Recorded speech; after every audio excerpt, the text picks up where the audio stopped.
Let's turn now and talk about the weather. We're tracking some rain moving into the area. Yeah, bring your chickens in, everyone. Yeah, the wind is going to be an issue tonight as well. So make sure you got everything protected in the yard because the winds will be howling. We've already seen south winds warm our temperatures in the 70s, and it was toasty today, 74. But the fact that we started at 50 made it feel even warmer today. You can see the record 79, so we're closer to a record high today than the average high. And this really adds to our what is going to probably be one of the top 3 warmest winters we've had in a while. When you look at 70-degree days, 16 so far this winter.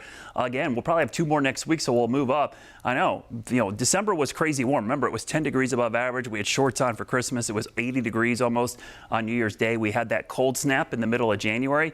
And then February so far has been slightly above average. So it's really been the beginning and end of winter that have been really warm. The middle was kind of close to average for once. And you could see for the entire winter, we're 3.3 degrees above average. Our average winter is 43.6. In fact, we're way warmer than even last winter. So that snow and cold in the middle of January has really skewed kind of our opinion of this winter. Just goes to show you how recency bias and the fact that just get a little bit of cold air can make you think the whole winter has been warm. And it's actually been dry, but we've seen some much needed rain lately to help out with the drought. And there's more on the way tonight with those southerly winds. Those strong southerly winds are really what drove the temperature up today, and they're also going to cause the winds to be very gusty tonight. There is a low end severe weather risk, but I would tell you that it's probably not so much about the thunderstorms, more the wind speeds, because we've already seen gusts to 35 in Charlotte, and the strongest winds will not arrive until the early morning hours after midnight tonight. There's the front. Once it arrives, expect wind gusts along and ahead of the front around 45 to 50.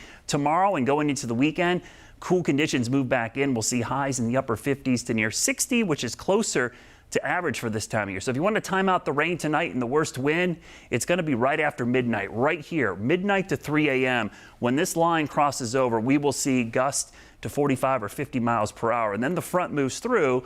We'll start to see the wind shift to the northwest. They'll be calmer, but still very breezy tomorrow morning as the cold air spills into the region. So the weekend, once the front clears, actually pretty nice, very seasonable. Temperatures in the morning will be close to the 30-degree mark, afternoon highs in the mid to upper 50s. So definitely a crisp, cool weekend compared to what we have right now with temperatures in the 70s. We'll get one more pretty mild day tomorrow because it takes a while for this front to clear out of the area. So some areas in the 70s, but cooling very quickly. In fact, these morning lows will be back in the chilly range. But next week, we'll start another warm up. That's why I think we'll end up with even warmer temperatures for the end of the winter season here. The last week of February will likely feature highs in the 60s and 70s.